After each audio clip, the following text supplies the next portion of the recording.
नमस्कार, बहुत बहुत स्वागत है आपका इस बुलेटिन में। मैं हूं आपके साथ ललित। तेज की तकरार, किसकी सरकार? जी हां, हम बात कर रहे हैं मध्य प्रदेश छत्तीसगढ़ के विधानसभा चुनाव 2023 की। तो इस बेहद खास चुनावी कार्यक्रम में आपको मध्य प्रदेश और छत्तीसगढ़ सियासत का हर वो पहलू नजर आएगा जो आपको जानना बेहद जरूरी है, क्योंकि आप ही तो कहते हैं चुनाव का मतलब बंसल न्यूज। आइए शुरू करते हैं। तेज की तकरार, किसकी सरकार?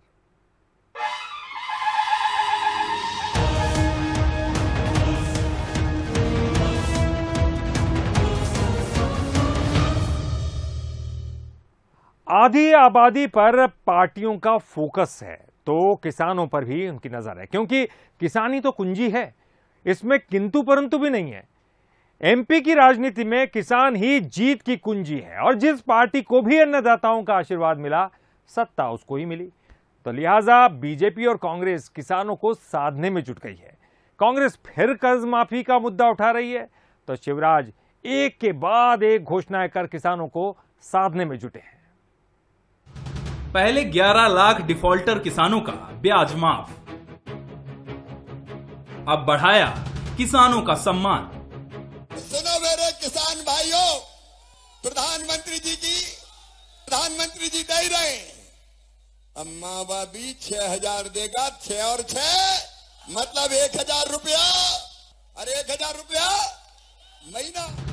चुनाव से ठीक पहले सीएम शिवराज सिंह चौहान किसानों को साधने के लिए एक के बाद एक कदम उठा रहे हैं। कर्ज माफी योजना के चलते डिफॉल्टर हुए किसानों को ब्याज मुक्त करने के लिए सीएम शिवराज सिंह चौहान ने राजगढ़ में 11 लाख किसानों के खाते में 2,123 करोड़ रुपए ट्रांसफर किए और किसानों को ब्याज मुक्त कर दिया।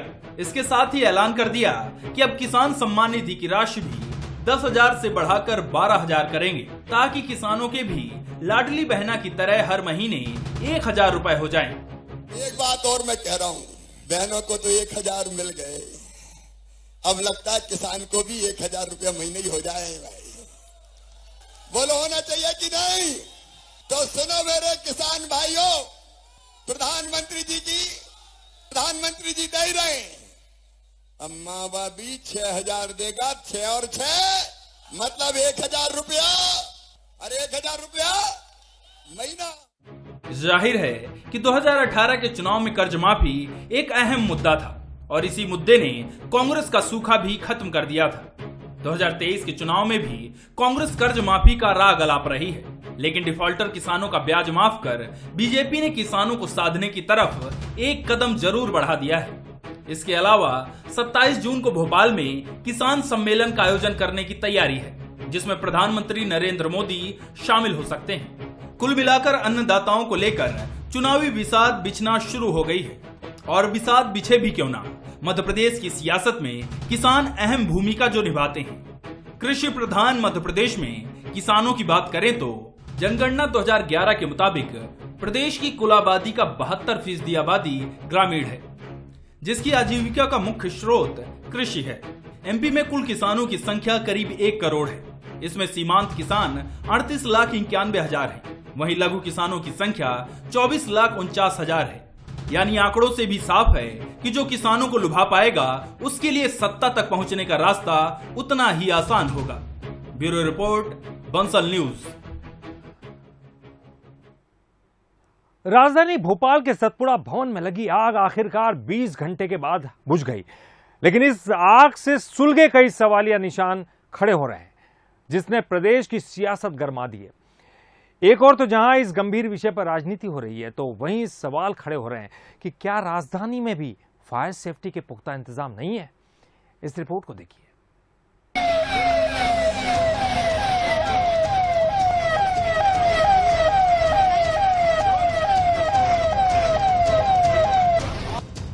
आग लगने की ये तस्वीरें किसी आम इमारत की नहीं, बल्कि प्रदेश की नंबर 2 बिल्डिंग यानी सतपुड़ा भवन की हैं। इस इमारत की क्या अहमियत है, इसका अंदाजा इसी बात से लगा लीजिए कि प्रदेश के हर एक नुमाइंदे को कभी न कभी इसके चक्कर लगाने ही पड़े होंगे।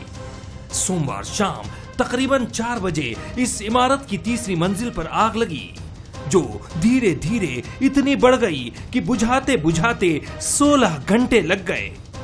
आग तो बुझ गई, लेकिन इस धुएं के गुबार में उठे सवाल सियासत में तब्दील हुए और फिर गरमाई प्रदेश की सियासत। विपक्ष ने इसे साजिश करार दिया, भ्रष्टाचार के आरोप लगाए, तो ट्वीट के जरिए यह भी कहा गया कि लंका दहन शुरू हो गया है। ये एक और भ्रष्टाचार का उदाहरण है। ये क्या आग लगी या आग लगाई गई? प्रश्न ये है किस तरह 12,000 फाइल, अभी तक तो बोला है कि 12,000 फाइलें जली हैं, पता नहीं कितने हजारों फाइल जली हैं। उसका क्या लक्ष्य था, क्या उद्देश्य था? ये एक बहुत बड़ा भ्रष्टाचार का मामला है और इसमें पूरी जांच होनी चाहिए, स्वतंत्र एजेंसी से जांच होनी चाहिए। सवाल इस बात का रहा है, इसमें क्या दिख नहीं रहा 18 करोड़ का रिनोवेशन के नाम पे फर्जी बिल बना के खा गए, ये भी घोटाला है। आप हिसाब रखिए, जनता के 8 करोड़ जनता के सामने रखिए, नहीं हर साल आग लगाएगी। इस पूरे घटनाक्रम के दौरान सीएम शिवराज लगातार मॉनिटरिंग करते रहे, केंद्र सरकार से मदद ली, सुबह सुबह ही बैठक बुलाई और गहन जांच के भी निर्देश दिए। इधर गृह मंत्री ने विपक्ष के सवालों का जवाब देते हुए कहा कि डिजिटल युग में अधिकतर ई फाइलें बनी हैं, तो स्वास्थ्य मंत्री ने कांग्रेस के आरोपों को बेबुनियाद बताया। कांग्रेस की आप चर्चा कर रहे हैं, ये कांग्रेस जो है ना, वहां सहायता में तो कहीं मिली नहीं होगी, इसमें भी अवसर तलाश रहे हैं। 4,000 कर्मचारी अंदर हैं, अब इसमें कैसे आग लग जाएगी? कौन मिट्टी का तेल पेट्रोल ले जाएगा, ये सोचने वाली बात है। दुर्घटनापूर्ण घटना है, दुर्घटना पे सियासत उनको नहीं करना चाहिए। और मैं आपको स्पष्ट बता देता हूं कि ऐसा कोई भी वहां पर इस तरीके के कोई दस्तावेज नहीं थे जिसको आप ये कह सकते हो कि इसको जला गया। और फिर जहां 4,000 कर्मचारी काम करते हैं, कोई इस तरीके का काम करेगा क्या? कुछ उनको अपने आप को सोचना चाहिए। सतपुड़ा के जंगलों की ही तरह सुलगी आग की सियासत धीरे धीरे बढ़ती चली जाएगी। इसका धुआं चुनाव दर चुनाव दिखाई देगा, जो एक चिंगारी लगने से सालों साल दहकती रहेगी। लेकिन सवाल यही है कि शहर का फायर सेफ्टी सिस्टम हाथों हाथ सियासत के ऐसे मौके क्यों देता है? Bureau report, Bansal news. सोमवार को प्रियंका गांधी ने एमपी में एक तरह से 2023 विधानसभा चुनाव के लिए अपने अभियान की शुरुआत जबलपुर से की है। उन्होंने भ्रष्टाचार समेत कई आरोप बीजेपी सरकार पर लगाए और अब बीजेपी ने भी प्रियंका गांधी की सक्रियता को देखते हुए उन्हें घेरना शुरू कर दिया है। टीकमगढ़ में बीजेपी के प्रदेश प्रभारी मुरलीधर राव ने राहुल गांधी और प्रियंका गांधी की तुलना साइबेरियन पक्षी से कर दी। उन्होंने कहा कि प्रियंका गांधी कांग्रेस की शंखनाद की नेता है, वे यहां शंखनाद करने जहां जाती है उसके बाद वो नजर ही नहीं आती। श्रीमती प्रियंका वाड्रा कितने बार आती है? चुनाव आ रही है, शंखनाद करने आती है, फिर बाद में फिर चुनाव आ रही है, फिर शंखनाद करने आती है। तो ये शंखनाद की नेता है, ये बाद में कभी भी कहीं आसपास को दिखती नहीं। ये साइबेरिया की जो पक्षी आते हैं, वैसा ही कांग्रेस की नेता ये राहुल गांधी, और ये दुनिया में घूमते घूमते एक बार चक्कर लगाते हैं। तो ये माइग्रेंट बर्ड्स टाइप का ये नेता है कांग्रेस पार्टी। भारतीय जनता पार्टी के सम्मानित नेता हैं मुरलीधर राव जी। हमें उम्मीद नहीं थी कि उन्हें दृष्टि दोष भी है। वो प्रवासी पक्षी हैं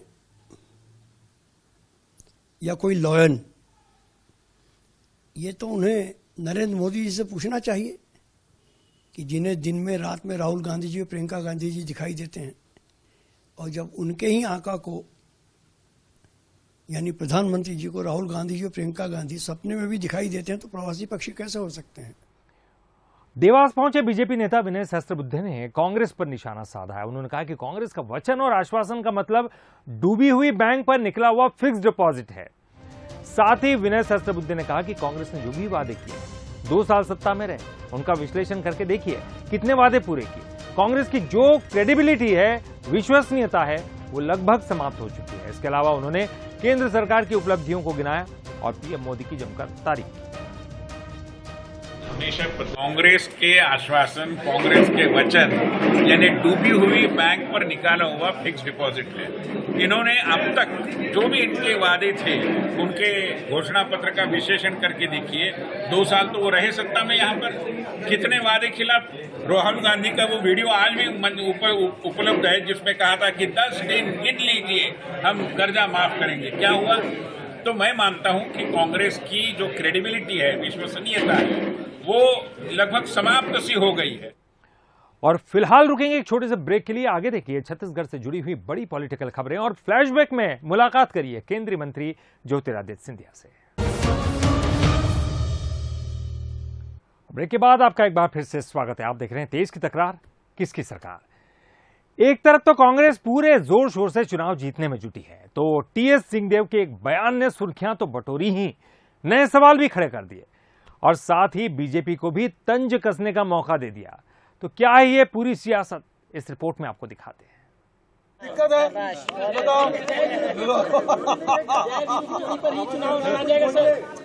ये फैसला हाईकमान का है, सभी मिलकर और हम लोग तो सब मिलकर शैलजा जी के नेतृत्व हम सब लोग काम कर रहे हैं। छत्तीसगढ़ कांग्रेस प्रदेश भर में संभागीय सम्मेलनों के जरिए कार्यकर्ताओं को रिचार्ज कर रही है। सीएम भूपेश और प्रदेश प्रभारी समेत पूरी कांग्रेस चुनाव में 75+ सीटों का दावा कर रही है, लेकिन टीएस बाबा के इस बयान ने नए सवाल खड़े कर दिए हैं। दरअसल अंबिकापुर में कांग्रेस की संभागीय बैठक थी, जिसके बाद सीएम भूपेश और टीएस बाबा की जुगलबंदी भी नजर आई।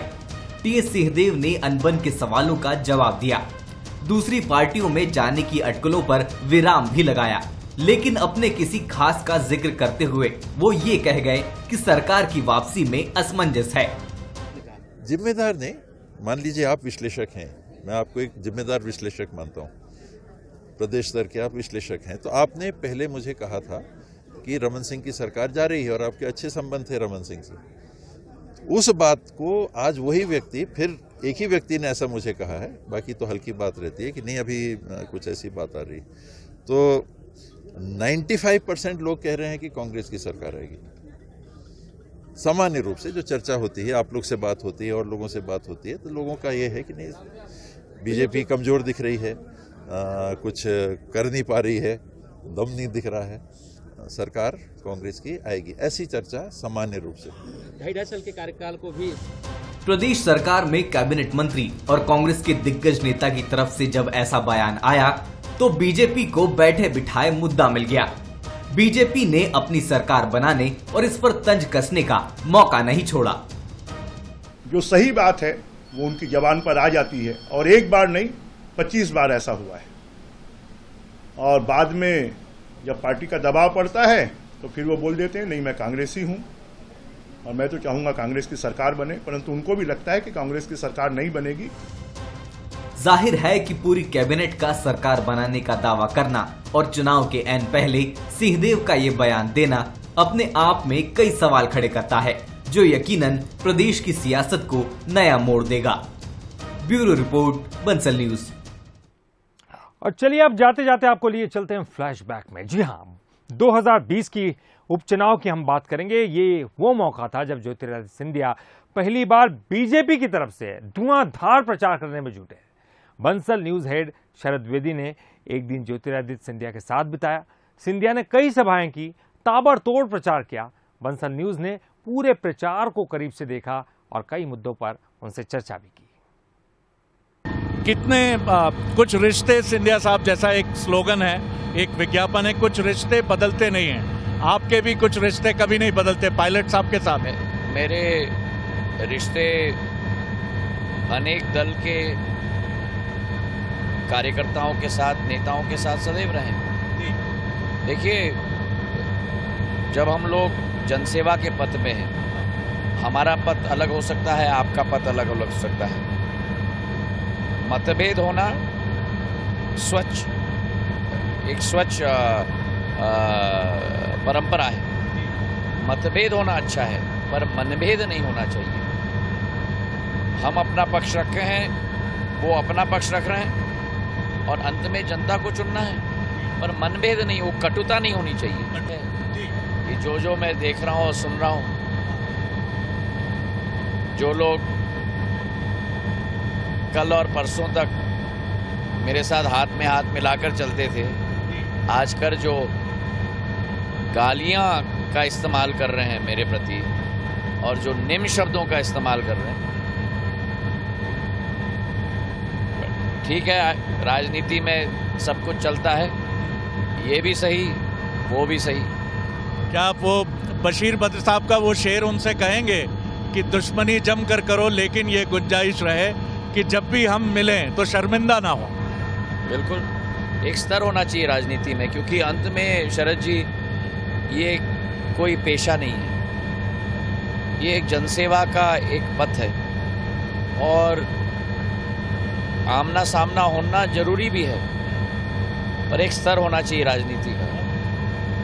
देश में प्रदेश में लोग रोल मॉडल्स को चुनते हैं और अगर ये निम्न स्तर की राजनीति हमने दर्शाई जनता को, जिस तरीके के शब्दों का कमलनाथ जी ने इमरती देवी जी के प्रति इस्तेमाल किया, तो फिर